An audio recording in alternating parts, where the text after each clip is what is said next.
Welcome to the Slop Temple. We pray this video helps.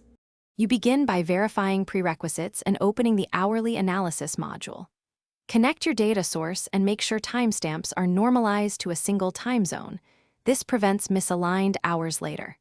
Once connected, set the analysis window and sampling frequency to 1 hour and choose whether to aggregate or preserve raw samples.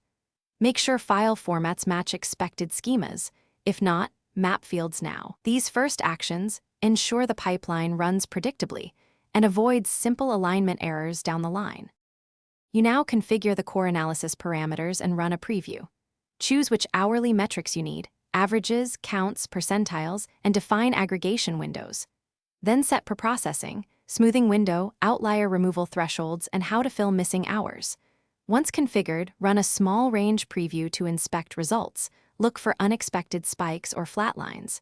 If the preview looks right, schedule the full hourly job and enable logging. This staged approach prevents long runs from producing unusable outputs and saves time.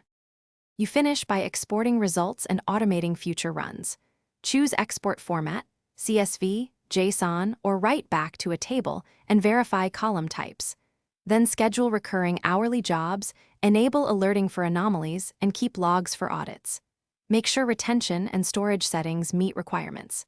If something goes wrong, start troubleshooting by checking time zone normalization and daylight saving handling. These are the most common causes of hour misalignment. If that fails, inspect raw timestamps and preprocess.